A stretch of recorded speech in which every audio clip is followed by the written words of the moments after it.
Hello दोस्तों, मैं यदुराज सिंह पाल, SRG जनपद फर्रुखाबाद।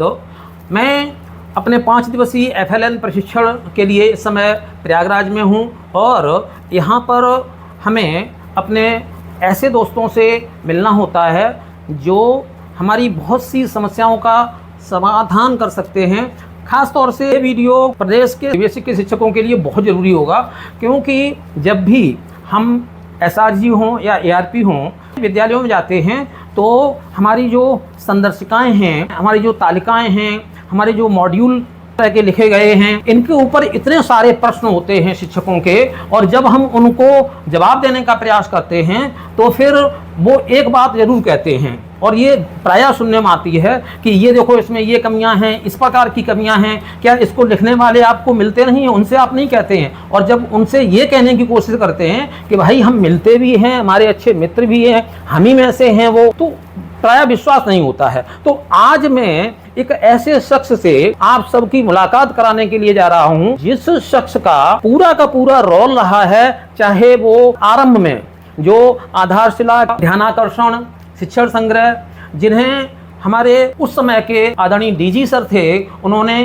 गीता, कुरान, बाइबल की संज्ञा दी थी, उनके लेखन से लेकर के और वर्तमान समय तक हमारे बेसिक शिक्षा के लिए जो भी सामग्री विद्यालयों में पहुंचाई गई है, उनके लेखन मंडल में आप रहे हैं, बहुत ही सक्रिय योगदान उसमें दिया है।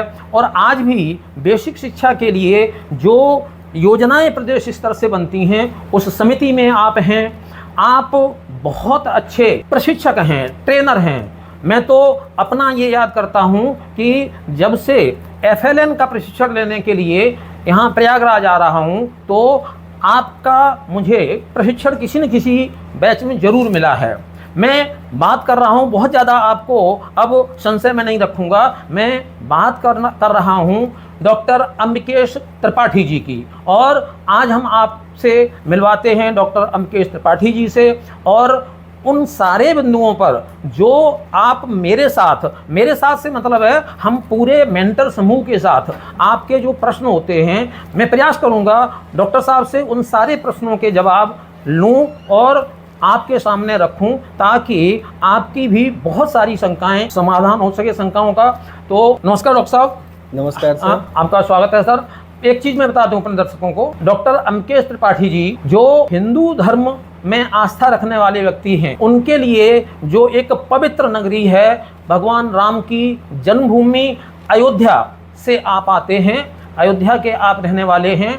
आपने फिजिक्स में पीएचडी किया है, और फिजिक्स में पीएचडी करने के बावजूद अगर आप हिंदी भाषा का जब प्रशिक्षण दे रहे होते हैं तो सामने बैठे हुए व्यक्ति को ये लगता है, डॉक्टर नाम लगे होने के कारण, कि निश्चित तौर से आपने हिंदी में ही पीएचडी की है। और जब आप गणित का प्रशिक्षण दे रहे होते हैं तो सामने वाले व्यक्ति को लगता है कि डॉक्टर अम्बिकेश जी निश्चित तौर से गणित में ही पीएचडी इनकी होगी। तो आपको बता दूं कि जो भी विषय आपको दिया जाता है यहाँ ट्रेनिंग के लिए, या जिस विषय पर आपको राज्य परियोजना लगाती है, जिस विषय पर कार्य करने के लिए, तो उस विषय में डूब करके कार्य करते हैं। सर, आपका बहुत बहुत स्वागत है हमारे इस चैनल में। और मैं सबसे पहले ये जानना चाहूँगा कि थोड़ा सा परिचय मैंने दे दिया है अपने दर्शकों को, मैं ये चाहूँगा कि आप स्वयं ये बताएं कि बेसिक शिक्षा में आने से पहले की आपकी यात्रा किस प्रकार की रही। इसमें आप अपनी थोड़ी सी जो शिक्षा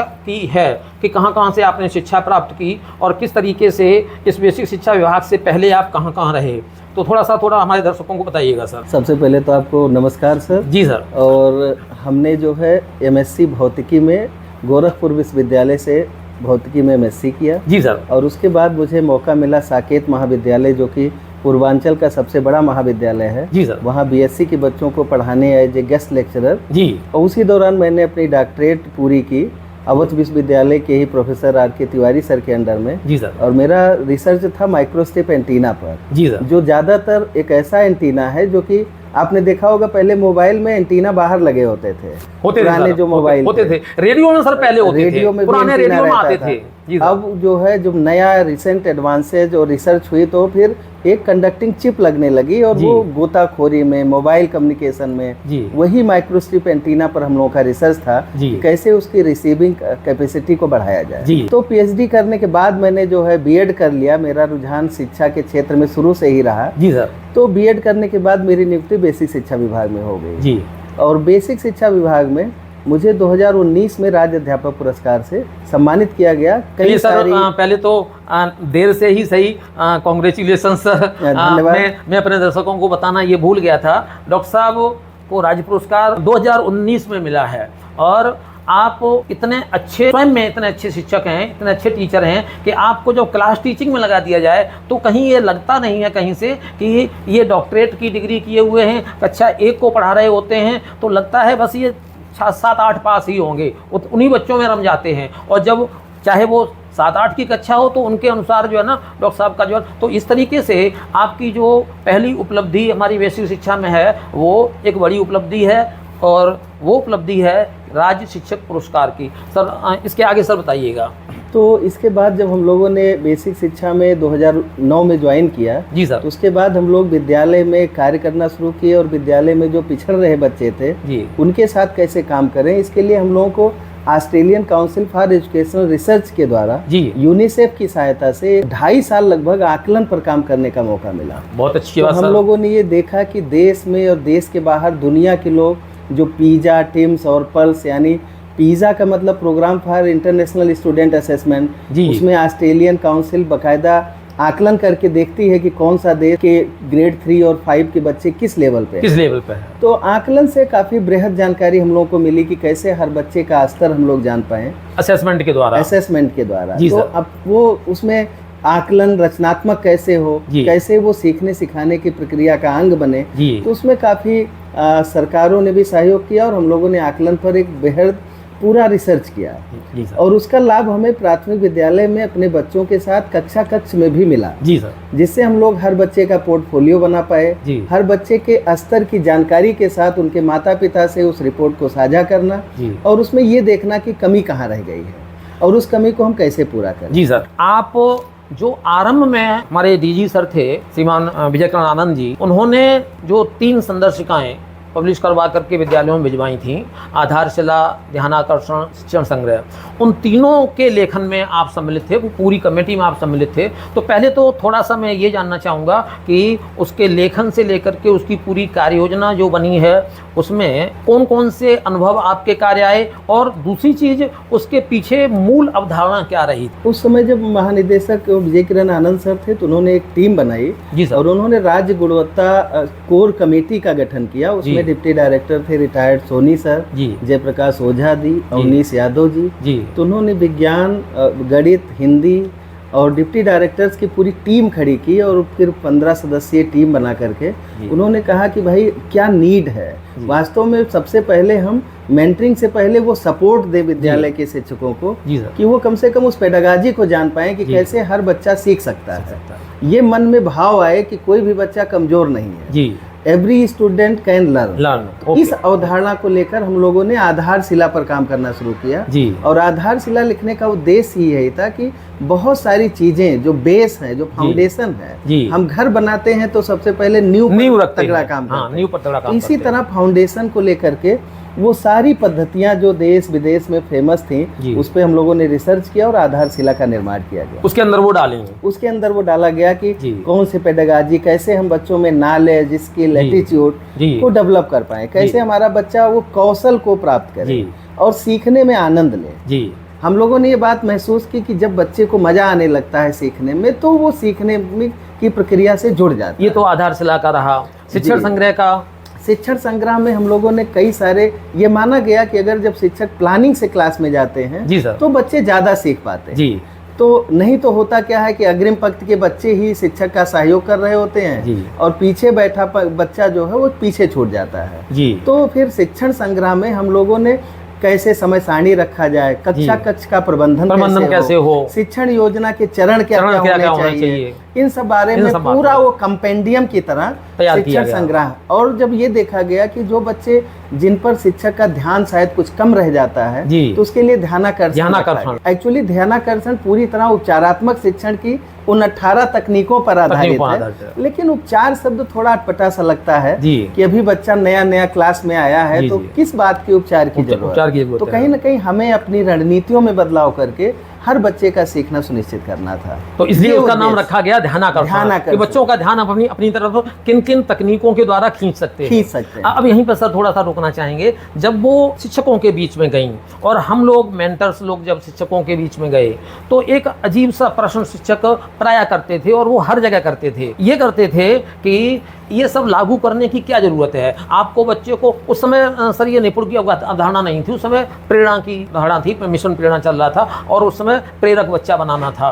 तो आपको प्रेरक चाहिए, प्रेरणा बच्चा, आपको प्रेरक विद्यालय चाहिए, तो आप टीचर को फ्री क्यों नहीं छोड़ देते हो? जो टीचर बीएड करके आए हैं, जो जिन्होंने मास्टर डिग्री ली है अपने विषय में, तो क्या वो इतना भी नहीं जानते होंगे कि कक्षा 5 के और कक्षा 8 के बच्चों को पढ़ा पाएँ? तो या ये क्या ज़रूरी है कि ये सारी पुस्तकें जैसे ऊपर से निर्देश दिए गए उसी लाइन के अनुसार चला जाए? ये बहुत सारे इस तरह के प्रश्न शिक्षकों की तरफ से उठते थे। तो उनके प्रश्नों का जवाब देने के लिए मैं ये चाहूँगा कि आप अपनी तरफ से कोई एक ऐसा जवाब दीजिए हम लोगों के लिए, ताकि हम उन शिक्षकों को उस प्रश्न का जवाब दे सकें। सर ये युवराज सिंह जी, आपका सवाल बहुत ही बढ़िया और बहुत शानदार सवाल है। जी सर। ये अक्सर ये फील्ड में सुनने को मिलता है कि जब पाठ्य पुस्तकें हमारे पास हैं, कार्य पुस्तिका है, तो अलग से संदर्शिका की क्या जरूरत है? वास्तव में ये संदर्शिकाएं एक तरह से मार्गदर्शक का काम करती हैं कि हमारे टीचर फोकस्ड रहें। कहीं ना कहीं हमने बीएड में, बीटीसी में, डीएलएड में जरूर ये देखा कि हम ट्रेनिंग में शिक्षण योजनाएं बनाते हैं, लेकिन आपने भी महसूस किया होगा कि वो कितना व्यवहारगत रूप में आ पाती है।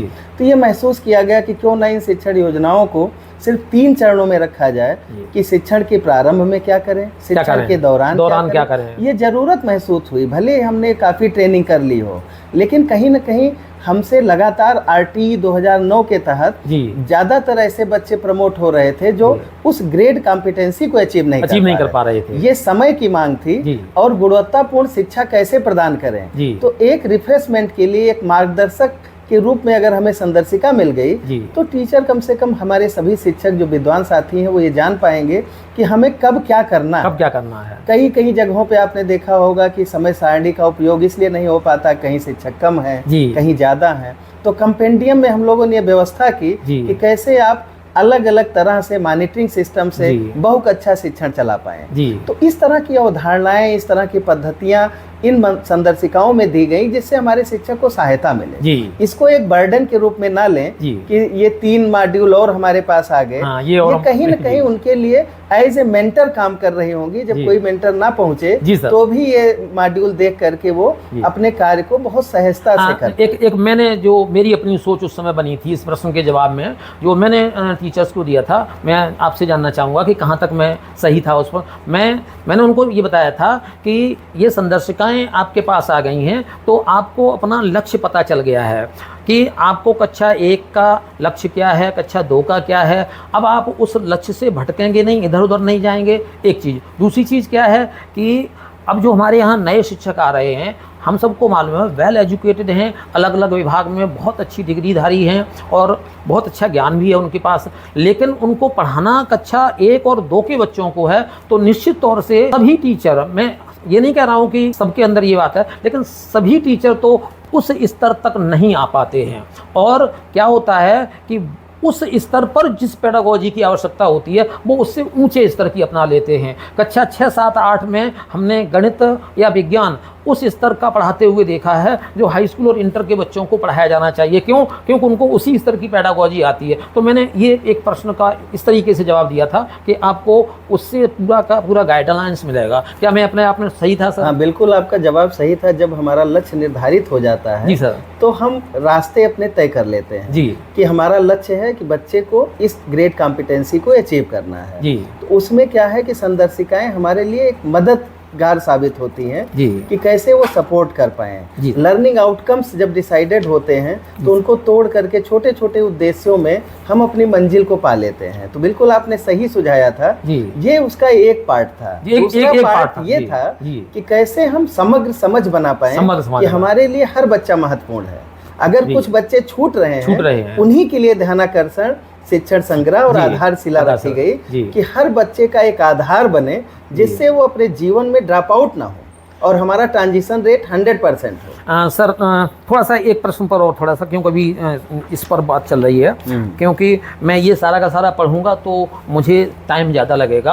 अब आप ही बता दीजिए कि इन 3 संदर्शिकाओं के अतिरिक्त मैंने देखा है कि जो कुछ भी हमारे बेसिक से प्रकाशित होकर के आता है उसकी प्लानिंग से लेकर के, लेखन से लेकर के, योजना बनाने से लेकर के कहीं ना कहीं पर आपका योगदान रहता है। तो थोड़ा सा एक संक्षेप में ये बता दीजिएगा कि अब तक किन किन मॉड्यूल्स पर आपने काम किया है। अभी महसूस हुआ कि SCERT उत्तर प्रदेश लखनऊ द्वारा जी सर एक मॉड्यूल तैयार किया गया सुरक्षा एवं संरक्षा पर। जी सर। और जो कि जीवन से जुड़ा था। भाई जीवन है तो सीखना है। जी सर। और उसी से सब कुछ जुड़ा हुआ है। तो आजकल देखा गया कि जो आजकल सोशल मीडिया के ज़माने में एक लाइक और एक अनलाइक से बच्चे डिप्रेशन में चले जा रहे हैं। जी जी।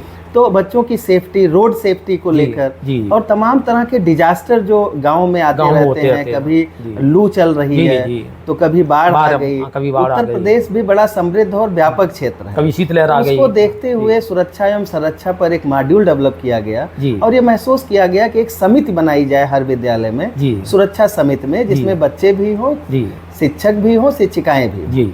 और ये असेंबली में जरूर ये बातें की जाएं जो सेफ्टी मेजर्स हैं। जैसे किसी को सांप ने काटा तो आपने देखा होगा अंधविश्वास में झाड़ फूक की तरफ पहले भागेगा व्यक्ति। जो फर्स्ट एड की बातें हैं, कैसे प्राथमिक उपचार हो, बच्चा घबराए ना, ये बात समाज तक जाए, तो उसको लेकर के यूनिसेफ और SCERT के साथ एक पूरा लेखन मंडल लगा। उसमें मुझे भी थोड़ा योगदान देने का अवसर मिला। तो हम लोगों ने सुरक्षा एवं संरक्षा पर पूरा मॉड्यूल डेवलप किया जो आजकल हर राज्य में, हर प्रदेश के हर जिले में उस पे काम चल रहा है और हर साल उस पे ट्रेनिंग होती है। जी सर, सुपरविजन के लिए एक मॉड्यूल आया था और उसमें उसके निर्माण में भी संभवतः आपका कुछ योगदान, कुछ सहयोग रहा है, तो किस स्तर पर उसमें आपने काम किया है? उसमें सर दरअसल जब महानिदेशक विजय किरण आनंद सर आए तो सबसे पहले उन्होंने कहा कि पहले हमें टीचर्स को सपोर्ट करना है। तो उनके सहयोगी ग्रंथ के रूप में आधारशिला, ध्यानाकर्षण और शिक्षण संग्रह लिखे गए। फिर उन्होंने महसूस किया कि जो हमारे प्रशासनिक तंत्र के अधिकारीगण हैं वो प्रशासनिक निरीक्षण तो करते हैं, लेकिन बच्चों की गुणवत्तापूर्ण शिक्षा कैसे सुनिश्चित की जाए उसकी तरफ उनका विशेष ध्यान नहीं रहता है। मेंटर कैडर का निर्माण जो है विजय किरण आनंद सर ने सोचा और उन्होंने क्या किया कि पूरे प्रदेश में SRG का गठन किया।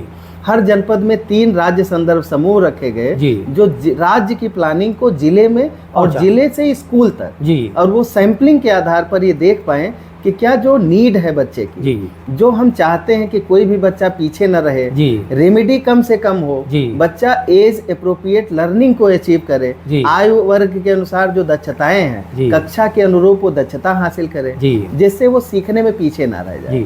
उसी के तहत एक किताब लिखी गई कि जब हमारा मेंटर कैडर, सहयोगी जो सपोर्ट में जाएंगे वो आखिर कैसे सपोर्टिव सुपरविजन करें, उनका स्वभाव कैसा रहे, वो कहीं वो भी तो नहीं अधिकारी की भूमिका में पहुंच जाए और टीचर पैनिक हो जाए। तो संवर्धन नाम का एक मॉड्यूल यूनिसेफ के सहायता से लिखा गया, पूरा पढ़ा मैंने और डायट मेंटर, खंड शिक्षा अधिकारी, SRG, ARP जो ब्लॉक में एकेडमिक रिसोर्स पर्सन होते हैं, कि वो अपने स्वभाव में वो कैसे संवेदनशीलता ले आए कि जो हमारा शिक्षक विद्यालय में है वो हमसे ज्यादा योग्य हो सकता है उस फील्ड में, तो हम उनसे भी सीखें और नए नए नवाचारों को एक दूसरे से साझा करें। ठीक है सर। अब थोड़ा सा मैं प्रश्नों की दिशा को बदलता हूँ। सर, जब से हमारी ये योजना लागू हुई है, खास तौर से जो राज्य संदर्भदाता समूह जिसमें के अंतर्गत आप, हम सभी लोग आए हैं, और उसके बाद से ही संभवतः ये सारी योजनाएं धरातल तक पहुंची हैं। मैं एक चीज़, मैं आपका व्यक्तिगत अनुभव जानना चाहता हूं, इसके बाद से क्या धरातली स्तर पर आपको ऐसा लगता है कि इसका कुछ गुणात्मक सुधार विद्यालयों में हुआ है, बच्चों में हुआ है? ये भी बहुत अच्छा प्रश्न है सर, और इसमें तो मैं डेटा पर ही बात करूंगा। जी सर। क्योंकि महानिदेशक सर कहते थे कि ऊपर भगवान और नीचे डेटा। बिल्कुल तो सही। डेटा इंटरवेंशन में पता चला, अभी आपने असर की रिपोर्ट देखी होगी। जी सर। पूरे उत्तर प्रदेश की एजुकेशनल रैंकिंग में बड़ा उछाल आया है। जी सर, आया है। और उसमें आप देख पा रहे होंगे कि जब हम लोगों ने एक लक्ष्य निर्धारित करके काम करना शुरू किया, जी सर, तो हर टीचर के मन मस्तिष्क में ये बात बैठ गई जी सर, कि हम कक्षा 1 भी हमारे लिए उतना महत्वपूर्ण है जितना कि कक्षा 5। जी, हर क्लास की ग्रेड कॉम्पिटेंसी को अचीव करने के लिए जी, बहुत सारे शिक्षण अधिगम सामग्री बनाई गई, एनसीईआरटी के प्रोफेसर से मटेरियल्स बनाए गए, और उन सारे मटेरियल्स के साथ जब हमारे क्लास का संवर्धन हुआ, जी सर, तो उस संवर्धन में बहुत सारी चीजें देखने को मिली। जी सर, और ये सब जब इम्प्लीमेंट हुआ तो आपने देखा होगा एक जन आंदोलन का रूप इसने लिया। बिल्कुल, और हर शिक्षक तन्मयता से जुड़ा कि ये मेरी क्लास है, मेरे बच्चे हैं, और इन हर बच्चे को हमें निपुण और दक्ष बनाना है। जी सर। तो निपुण भारत मिशन जब आया तो एक संकल्पना के साथ कि हम बच्चे में वो ग्रेड कॉम्पिटेंसी अचीव करें जिससे वो आगे का सीखना जारी रखे। जी सर। तो जो ट्रांजिशन है प्राइमरी से अपर प्राइमरी, अपर प्राइमरी से सेकेंडरी, खास तौर से हमारी बच्चियां वो पूरी शिक्षा पूरी कर पाए और गुणवत्तापूर्ण शिक्षा मिले। तो सर देखिए, ये आपका अपना व्यक्तिगत अनुभव है और मेरा भी अपना अनुभव है कि इस दौरान शिक्षा के क्षेत्र में, बेसिक शिक्षा के क्षेत्र में बहुत गुणात्मक सुधार हुआ है। पहले जहां हमें कक्षा 6, 7, 8 में बच्चे कम से कम जो है ना 50-60% ऐसे मिल जाते थे जो भाषा में, जिन्हें वर्णमाला की पहचान नहीं होती थी, गणित में संख्या अंकों की पहचान नहीं होती थी। वहीं अब हमें कक्षा 1 में इस प्रकार के कुछ विद्यालय तो ऐसे हैं जहाँ 50 से 60% बच्चे मिल जाते हैं जो धारा प्रवाह पढ़ने लगते हैं अपने स्तर के अनुसार, और संख्यात्मक क्षमता भी, दक्षता भी उनके अंदर बहुत अच्छी होती है। ये हमें देखने को मिलने लगा है। दूसरी एक चीज़ ये कि ये चीज़ें हर विद्यालय में मिल रही हैं, बस उसका परसेंटेज कम ज़्यादा है। लेकिन आज कोई भी विद्यालय हमारा ऐसा नहीं है जहाँ ये चीज़ें नहीं मिलती हैं। आज ऐसा कोई विद्यालय नहीं मिलेगा कि किसी कक्षा में आपको एक भी बच्चा ऐसा न मिले जो भाषा न पढ़ पाता हो, एक भी बच्चा ऐसा न मिले जो गणित की संकल्पना से परिचित न हो गया हो, संख्याओं की अवधारणा से परिचित न हो गया हो, उनकी संक्रियाएं न कर लेता हो। ये सब हो रहा है। लेकिन इसके बावजूद सर एक जो इसका जो दुखद पहलू है वो ये कि हम अभी समाज की मनोदशा को नहीं बदल पाए हैं। अभी भी समाज की दृष्टि में बेसिक शिक्षा सबसे निम्न दर्जे की, सबसे गिरी हुई, और ये माना जाता है कि जो 10 रुपए वाले स्कूल में भी नहीं भेज पाएगा अपना बच्चा, वो प्राइमरी स्कूल में भेजे। एक चीज़। दूसरी चीज़, हम बेसिक शिक्षकों के प्रति समाज का दृष्टिकोण अभी भी नहीं बदला हुआ है। अभी भी वही है कि बेसिक के शिक्षक कुछ नहीं करते हैं। तो ये जो एक हमें इस दिशा में क्या हमें काम करने की आवश्यकता नहीं है कि हम जब तक समाज की सोच नहीं बदलेगी, जब तक हम जो कुछ कर रहे हैं वो समाज के पास नहीं जाएगा कि ये वास्तव में हो रहा है, तो मुझे ये लगता है अपना व्यक्तिगत रूप से कि शायद हम आधी जंग जीत जाने के बाद भी हम समाज की दृष्टि में तो हारे ही हुए रहेंगे। सर क्या आपका क्या अनुभव है? ये बढ़िया सवाल है और बड़ा ज्वलंत सवाल है, क्योंकि इसको लेकर हर शिक्षक के मन में ये चलता रहता है कि हम चाहे जितना भी प्रयास कर लें, लेकिन जनता में, जन समुदाय में ये भावना है कि जो गरीब तबके का बालक है वही प्राथमिक शिक्षा सरकारी विद्यालयों में प्राप्त करेगा। तो इसमें सर बहुत साफ तौर पर आप देखें कि जन आंदोलन जब होता है या जनता जब अपना मन बदलती है तो उसमें समय लगता है। अभी आप देख रहे होंगे ये बड़ा ट्रांजिशन का फेज है, ये परिवर्तन का समय है, और इस परिवर्तन में आप देखें कि परिणाम ही चीज मन बदलने में सहायक होता है। बहुत सारे विद्यालय आपने देखे होंगे जहाँ के बच्चे राष्ट्रीय आयोग छात्रवृत्ति परीक्षा, विद्या ज्ञान, अटल आवासीय, जवाहर नवोदय विद्यालयों में हमारे बच्चों का चयन हुआ। सैनिक स्कूल में ऐसे विद्यालयों में नो एडमिशन का बोर्ड लगाना पड़ रहा है क्योंकि हमारे प्राथमिक विद्यालयों में कमरे नहीं है। तो ये परिवर्तन का वाहक है। आप देख पा रहे होंगे जब परिणाम आएगा और वो परिणाम इतना सकारात्मक है, आप कल्पना करें कि जिस गांव के 3 बच्चे राष्ट्रीय आय में आ गए तो लगभग 1.5 लाख रुपए उस गांव में पहुंच गए। अब सर 3 की बात नहीं हो रही है, अब तो ये आपने अपने जनपद में भी अनुभव किया होगा। मैं अपने जनपद का NMMS का काम में स्वयं देखता हूँ, तो मेरे जनपद के लिए 148 सीटें हैं निर्धारित, जिनमें से 3 SC के लिए हैं, जबकि हमारे यहाँ SC कोई है नहीं। लेकिन इसके बावजूद पिछली साल हमने 147 सीटें उसमें से ले ली। और सबसे बड़ी बात सर ये है कि उन 147 में से लगभग 130 या 35 ये था हमारे बेसिक के थे, और उसमें भी हमारे पास जो डेटा है वो ये है कि एक एक विद्यालय हमारा ऐसा था जहाँ एक सिंगल स्कूल से 12-12 बच्चे निकल करके आए, 10-10 के तो 2-3 स्कूल निकल करके आए, और इस साल भी ऐसा हुआ। तो ये जो परिवर्तन है, ये तो एक क्रांतिकारी परिवर्तन हमारे यहाँ हो रहा है। और ये जो NMMS है सर, ये राष्ट्रीय स्तर की परीक्षा है, कोई ऐसी नहीं है कि जो हमने जनपद स्तर पर या अपने विद्यालय स्तर पर करा ली हो। इसमें आ रहा है कई अभी जो है बच्चे हमारे अपने जनपद में संज्ञान में आए हैं और दूसरे जनपदों से भी आ रहे हैं कि सैनिक स्कूल में उनका सीधा चयन हुआ, उन्होंने कोई कोचिंग नहीं की, सिर्फ हमारे विद्यालयों से पढ़ करके निकल करके गए। यही स्थिति आपको जनपद अयोध्या में भी मिलेगी। जी सर। हमारे यहाँ भारत सरकार ने 208 का कोटा रखा है। जी सर। और 100% बच्चे सफल होते हैं, पूरे सफल होते हैं। और शिक्षकों का जुनून आप देखिए कि आज की जो नई ऊर्जा है, उन्होंने पूरी तरह से अपने विद्यालय को परिवर्तित करने का मन बना लिया है। जी सर। तो यही गुणवत्तापूर्ण शिक्षा है जो समाज का मन बदलेगी, और जो शिक्षक की प्रतिष्ठा है वो पुनः उस प्रतिष्ठा पर प्रतिष्ठित होगा। ये पूरी तरह होगा, लेकिन बदलाव जो है वो ग्रेजुअली ही होता है। धीरे धीरे आप देख पा रहे होंगे तो प्राइवेट संस्थान बंद होंगे और सरकारी की ओर उन्मुख होगा हमारा समुदाय, जब वो देखेगा कि हमारे बच्चे उसी फ्लुएंसी से इंग्लिश बोलते हुए निकल रहे हैं, उसी गुणवत्तापूर्ण शिक्षा से हमारे बच्चे सेलेक्ट हो रहे हैं जवाहर नवोदय में, विद्या ज्ञान में। ये परिणाम ही है जो शिक्षकों को सम्मानित होने का अवसर देंगे, और ये परिवर्तन बहुत जल्दी होगा। सर, चूँकि आप इतने ऊंचे स्तर तक जुड़े रहे हैं, अभी भी जुड़े हुए हैं, हालांकि ये प्रश्न आपसे करना कोई मुझे नहीं लगता है कि समीचीन है, लेकिन फिर भी मैं ये जानना चाहूँगा कि क्या इस दिशा में हमें सरकार से कुछ अपेक्षा नहीं करनी चाहिए कि हमारी सरकार भी हमारे लिए इस दिशा में, हमारे विद्यालयों के लिए, हमारे शिक्षकों के लिए इस दिशा में कुछ करे? सरकार पूरी तरह से गुणवत्तापूर्ण शिक्षा के लिए कृत संकल्पित है, और आप देख रहे होंगे कि लगातार हमारे विद्यालय में वो सुविधाएं प्रदान की जा रही हैं जो शायद प्राइवेट संस्थानों में भी ना हो। मैक्सिमम हमारे यहाँ के जिलाधिकारी, CDO लगातार हर विद्यालय को स्मार्ट क्लास बनाने में चल रहे हैं। जी सर। तो इस प्रक्रिया में आप देख पा रहे होंगे कि जहां तक ऑपरेशन कायाकल्प के तहत तमाम सारे नए नवोन्मेषी कार्य हो रहे हैं, वहीं शिक्षकों की भी लगातार उनके क्षमता संवर्धन के लिए विभिन्न तरह के ऑनलाइन ऑफलाइन प्रशिक्षण कराए जा रहे हैं। तो ये आपको महसूस हो रहा होगा कि लगातार हमारी सरकार प्राथमिक शिक्षा को लेकर पूरी तरह सजग है।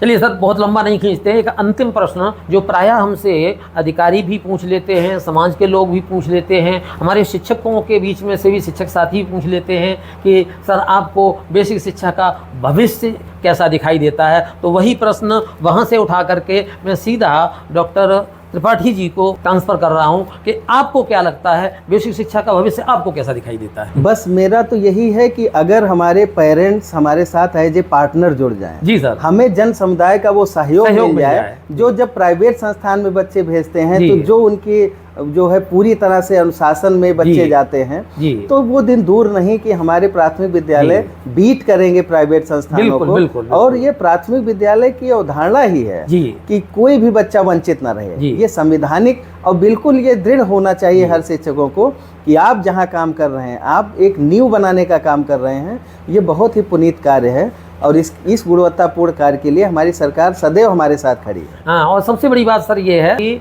हमारा जो भी है वो हमारी अप्रोच ही मानवतावादी अप्रोच है, और उनकी अप्रोच जो है ना वो व्यावसायिक है। हमारे इसमें व्यावसायिकता तो कतई है ही नहीं, दूर दूर तक नहीं है। हम ये चाहते हैं कि समाज के जो बिल्कुल अंतिम पायदान पर खड़ा हुआ व्यक्ति है वो भी शिक्षा से वंचित न रह जाए। तो इसके लिए सर आपने हमें इतना कीमती समय दिया, इसके लिए बहुत बहुत धन्यवाद। दूसरे सर, मैं ये समझता हूँ कि इस वीडियो को देखने के बाद हमारे समस्त शिक्षक साथियों का, खास तौर से बेसिक शिक्षा के जो हमारे शिक्षक साथी हैं, उनके बहुत सारे भ्रम इन आधारशिला संदर्शिका से लेकर के और जो संदर्शिकाएं आ रही हैं और जो योजनाएं जा रही हैं, बार बार जो प्रशिक्षण हो रहे हैं, और अब हम अपने लक्ष्य की तरफ बढ़ रहे हैं। 2026 में हमें निपुण प्रदेश बनाना है, तो निश्चित तौर से इसमें जो हमारा प्रदेश निपुण बनेगा, आपकी तो बहुत बड़ी भूमिका उसमें होगी ही, और निश्चित तौर से हमारे शिक्षकों को इससे बहुत लाभ मिलेगा। आज का जो आपने हमें कीमती समय दिया, बहुत बहुत धन्यवाद सर। बहुत बहुत धन्यवाद। निश्चित तौर पर हमारा प्रदेश निपुण प्रदेश, बिल्कुल सर, हम निपुण प्रदेश बनाएंगे, बिल्कुल सर।